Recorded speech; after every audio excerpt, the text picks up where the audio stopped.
Part 1.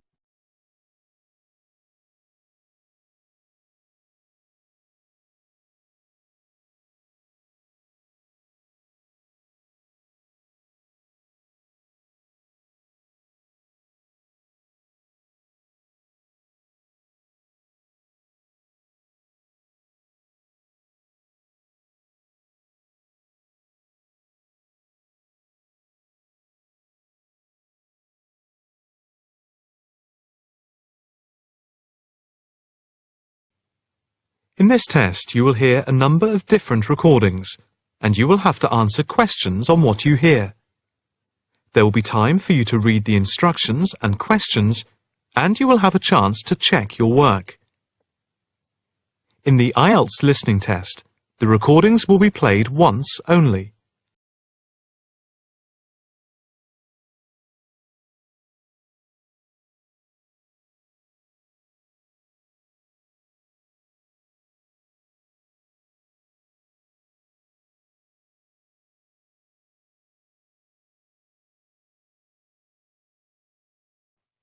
Section 1. You will hear a woman asking about membership of a society. First, you have some time to look at questions 1 to 4.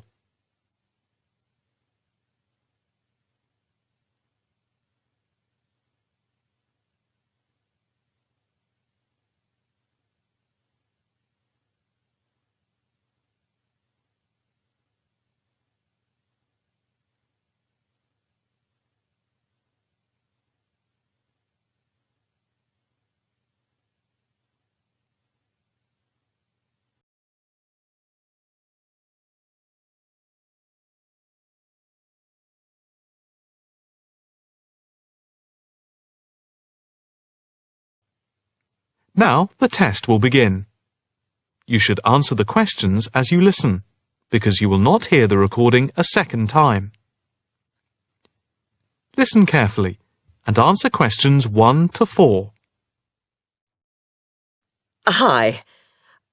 I'd like some information about joining the International Arts Society. That's no problem. What exactly can I help you with? First of all, I'd like to know about the membership fee. Well, there are 2 types of membership. Can you tell me what they are? First, there is lifetime membership, which means that you can have access to all the facilities at the Society itself and all exhibitions. Plus, you can have discounts to various events at affiliated arts organisations here and abroad. And on top of that, you can use the lifetime members' room. How much is that type of membership? Well, the lifetime membership fee is £1,537. OK. It's rather a lot to pay in one go. What about the other membership? The ordinary membership, that's £193 per year. That sounds a bit more reasonable. What does that entitle you to? You can visit the Society, including the exhibitions, the library, and follow the arts programmes on weekdays during the opening times from 10 a.m. to 9 p.m. and at the weekend between 10 a.m. and 5 p.m. On Saturday, if there's a special event like a lecture or restricted showing of an exhibition, then it opens until 9 p.m. So, what is the difference between this and the lifetime membership? In the long run, you save money, as you're making a one-off payment. And you have exclusive use of the lifetime members' room. OK. What arts programmes do you run? Well, the Society has a very extensive programme to cater for all tastes. There's a series of exhibition rooms for the permanent collection of paintings, watercolours and sculpture. And then there's a new exhibition area which opened at the beginning of the year. And we run a series of courses and lectures to go with the exhibitions. Can I ask about the lectures? What is scheduled for this year? The latest list is in this leaflet. Oh, yes. That looks very good. Are all the exhibitions, etc., free if I join? Yes, everything is free. That's fair enough. I think in that case I'll join. Before you hear the rest of the conversation, you have some time to look at questions 5 to 10.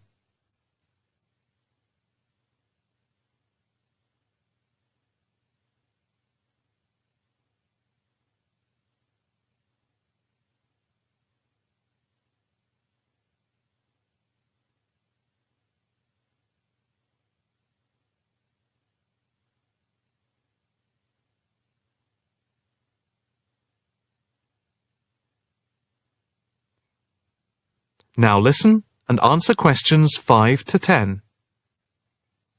I just need to take your name, address and telephone number. First, your name. Margaret Rochester.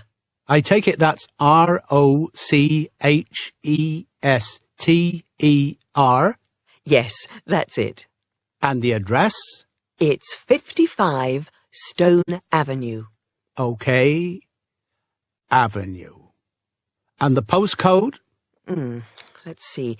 It's MA7 4PQ. And a daytime telephone number? Can I give you my work number? Yeah, that's fine. It's 0207 895 2220, and the extension is 6633. Can I pay by credit card? Yes, of course. Do you want to pay for the full year at one time or by monthly instalments? You pay £4 extra a month if you pay by instalments. OK. I think I'll pay by monthly instalments. Right. If you just complete this form, then we can set up the monthly payments. OK. If you just put your PIN number in the machine, I can deduct the first month's payment. Right. That's gone through. Here's your card.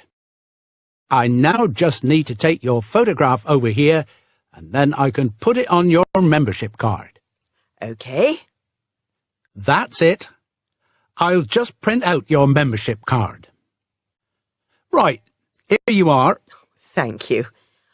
By the way, can I bring any friends to the Society exhibitions and lectures? With the ordinary membership, we can issue a day pass once a fortnight, which allows you to bring a friend in. But you have to accompany them. Thank you. Can I go in now? Yes. You just swipe your card here. That is the end of part 1. You now have half a minute to check your answers.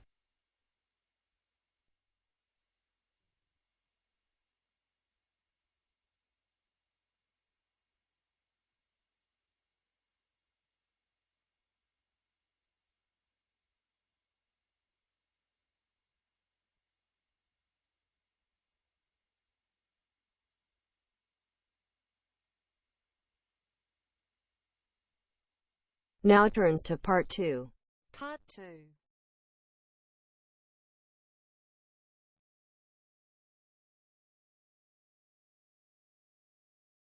Section 2.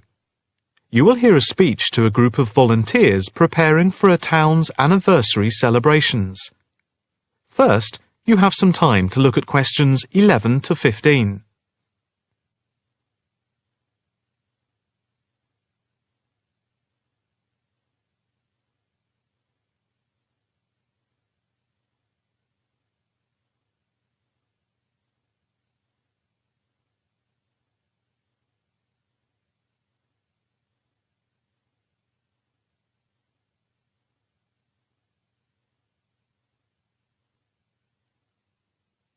Now listen carefully and answer questions 11 to 15. And now for the preparation plans for the town's 250th anniversary celebrations. We are going to follow the same system we had last year, but with a few changes to increase the party spirit. First of all, this time we are going to make the concert on the beach open to everyone without charge. This is because we have been given money by the council for the celebration, and also because last year We had so many problems with keeping people out who had not paid. And on top of this, people will not have to pay for refreshments either, as these are being donated. Right now, we are going to divide into 4 teams. The first one, the beach team, will be responsible for cleaning up the beach on the Saturday morning, picking up litter, bottles, plastic bags, wood, and anything else that's lying around. Everyone is meeting at the beach shop at 8 a.m. It's an early start, but we want to give everywhere a good, thorough clean. We have had permission from the council to close the beach to get it ready for the anniversary celebration on Sunday. The second team will be responsible for setting out seating in the square for the speeches and prize giving. Again, an early start is preferable, but the vans with the seats can't be there until 9 a.m. So, shall we say that everyone should meet at the village hall at 9:30? Starting then will allow extra time if the vans are late. Before you hear the rest of the talk, you have some time to look at questions 16 to 20.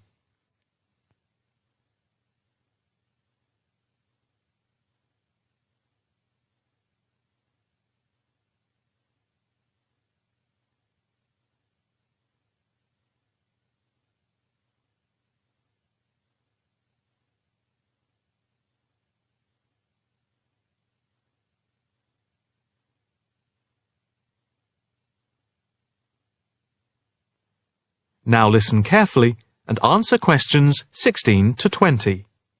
Now, the third team will be the judges. For each of the various competitions, we will have 3 judges. On the whole, they will have had experience of judging before. There will be a boat race, a swimming competition, and the best fancy dress. A cash prize will be given to the winner in each category, and for the 2 runners-up, there will be book tokens. There is a sponsored mini-marathon, and by the deadline, lunchtime today, we had 263 applicants, with ages ranging from 15 to 60. That's 80 more than last year. Each entrant has paid a £20 registration fee to enter, and all the profits will go to the local children's hospital to help fund much-needed specialist apparatus. The 4th team consists of the wardens for the day itself. We are expecting at least 10,000 people, if last year is anything to go by. The fields near the entrance to the beach can be used as car parks, and we need wardens to help make sure the actual parking is more organised than last year, which was a mess. We also need someone to be in charge of the first aid, which will be at the entrance to the beach. Finally, we need some volunteers for the clean-up. Last year we didn't do this very well, and so the council has agreed to provide large bags to collect all the recyclable material like glass and plastic, etc. But we have to deal with the rest, like leftover food, ourselves. We don't want to leave piles of rotten food around or dangerous bottles. That is the end of part 2. You now have half a minute to check your answers.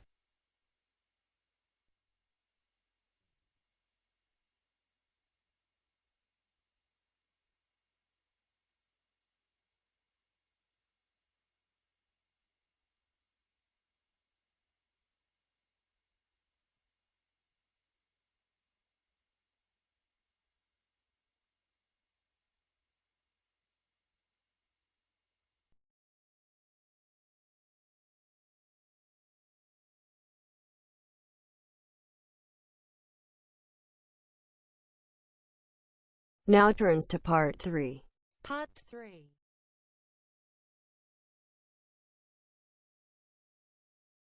You will hear a female and a male student talking about the mock exams that they have just taken. First, you have some time to look at questions 21 to 25.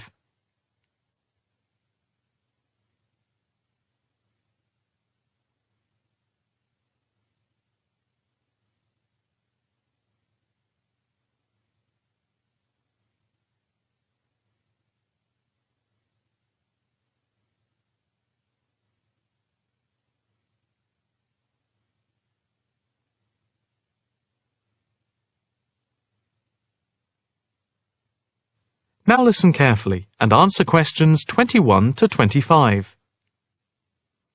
So, what did you think of the practice exams last week? You mean the mock exams? Yeah, I thought some of them were tough. They were certainly hard, and generally they were very long. Yeah, they were spread over a whole week, which made it impossible to relax. Exactly. But what did you think of each test? Of the 7 exams we did, the least enjoyable for me were the 2 3-hour essay papers. Why didn't you like the essay papers? I'm not particularly good at writing things down like that in a short space of time. And I don't think it's a good way of testing our theoretical knowledge of medicine. I'm the opposite, I'm afraid. I'm much better in the written essay exams than the other types of tests. But what about the 2 multiple-choice exam papers in basic science and anatomy? They weren't too bad. If you didn't know the answer, all you had to do was guess. That's okay, but I never feel comfortable with guessing. And you know that there is research that shows that women are disadvantaged when doing multiple-choice questions compared to men. You've mentioned this before, but I'm not sure I believe it. It's true. Multiple-choice questions benefit men more than women. They are a male construct. If you say so. It's not if I say so. Anyway, you have to be careful with multiple-choice questions because of the negative marking. That can really bring the score down if you keep guessing and get all of the guesses wrong. It's double negative. Yeah, that is a danger. What about the role play? Did you like that? Yeah, with the actors and actresses as simulated patients. Yeah, I thought that was by far the best part of the exam. Why was that? What I liked about it was during the 24 test stations, we had a chance to show what we know about communicating with patients and show our practical medical knowledge, etc. Yes, I think I agree with you there. I enjoyed all of the stations, but I can tell you I was tired at the end. I have done a practice exam with 12 test stations, but not 24. It was exhausting, but also exhilarating. I agree completely. It lasted nearly 4 hours in total with the break. Before you hear the rest of the conversation, you have some time to look at questions 26 to 30.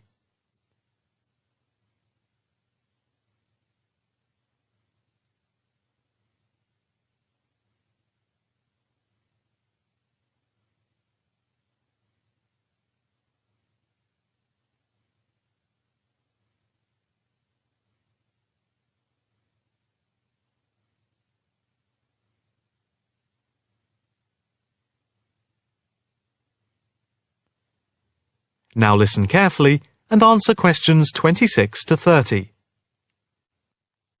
What did you think of the other 2 exams? The 2 problem-solving tests? I didn't think I was going to handle them very well. But in the end, I think they went better than I thought they would. What I liked most was the test where we had to work in groups of 4, and to solve a problem, we had to prioritise actions. That was very interesting. I'm not sure I did very well in that, though. Did you feel comfortable being in a group of 4 and having 4 examiners watching you as you discussed the problem? We did practice it several times before. You learn to forget that someone is watching you. But some people are better at speaking in group situations like that, and they get the best marks. The test doesn't just assess whether people can talk a lot. It's about showing you can listen, organise your thoughts, and then show you can be part of a team, allowing other people to speak. Well, we'll have to see how it goes. When do the results of the mocks come out? They said next week, and then it's the finals 2 weeks later. Yeah, we've got that to look forward to. What is the policy on resits? Why? Are you planning to fail? No, but, well, you know what I mean. The resits are held in September, and if there is any problem after that, it goes to appeal. We'll just have to make sure we don't fail any part of the whole examination. I certainly wouldn't want to do any of it again. Me neither. It's hard when you are not allowed to fail any of the exams. I bet they don't have that policy in any other subject. Probably not.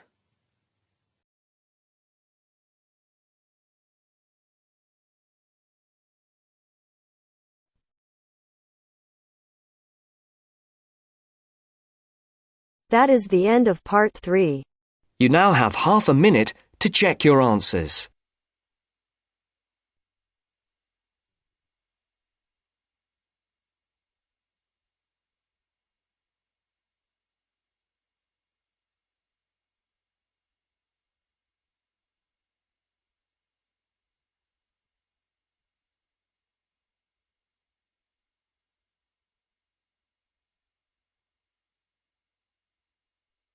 Now turns to part 4.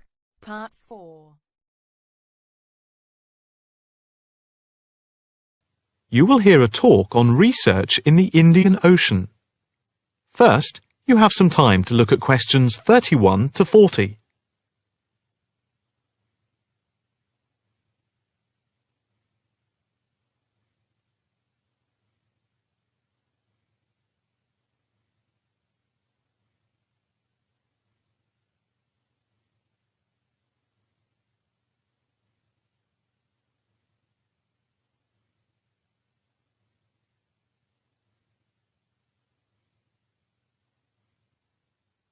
Now listen carefully and answer questions 31 to 40.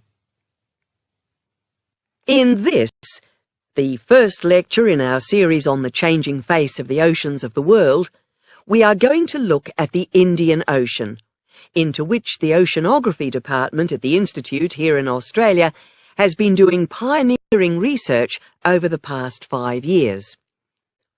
Let us start with some facts about the Indian Ocean, to give you an idea of the scope and complexity of the enterprise we have undertaken.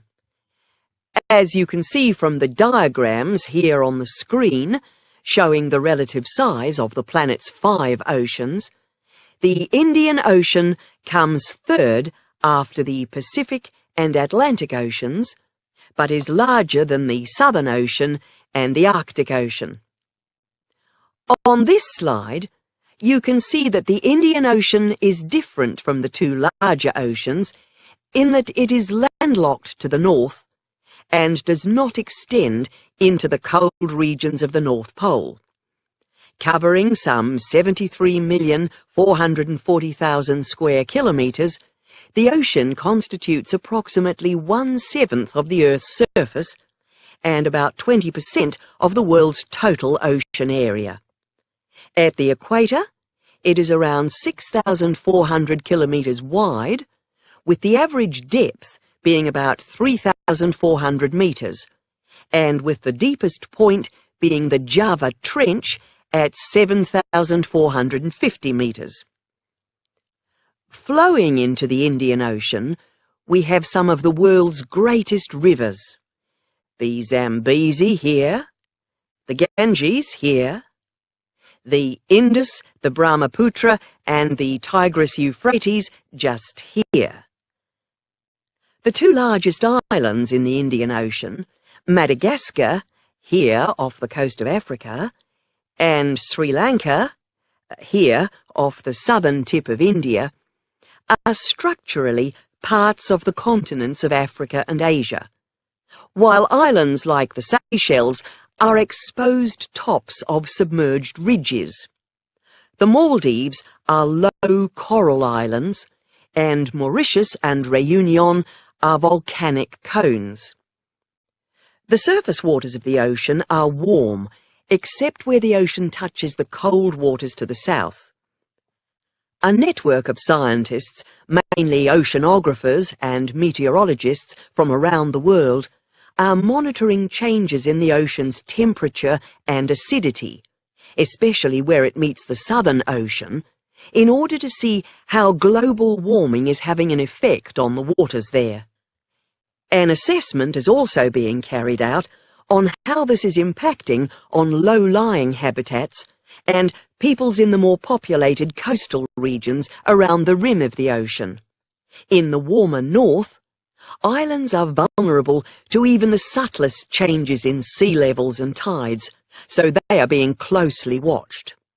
Moreover, a close eye is being kept on wind changes, especially alterations to the monsoon rains, typhoons, cyclones, and any other natural phenomena. In addition to the information sent from the ship that we have stationed off Antarctica, in the south of the Indian Ocean, data are being transmitted round the clock from buoys anchored at various points around the ocean. 5 of these buoys are observing ice packs and icebergs coming into the Indian Ocean from Antarctica. Besides the buoys, data on cloud cover and wind and temperature change are received by satellite. Satellite images are also being used to record the size of the icebergs from the moment they break off from Antarctica. Their course is then mapped as they move out into the Southern Ocean. Here at the Institute, the raw data from the various sources are received and the information is then constantly processed by a bank of computers. Once the data have been collated, the next step in the process is the analysis by experts here and at centres around the world, looking for even the slightest shift in patterns of temperature, wind, and sea levels. In the light of the fact that this is a global enterprise, the Institute is staffed 24 hours a day with researchers working in shifts, and we are in constant contact with centres all around the world. In total, 900 experts from around the globe are involved in the programme. The work at the Institute is now into the 5th year of a 10-year data collection, which began in 2003. The analysis of the 5 years to 2008 will be published early in 2009. However, changes in patterns are already being noticed since the data have been gathered.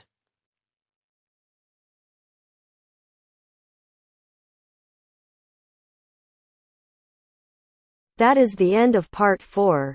You now have half a minute to check your answers.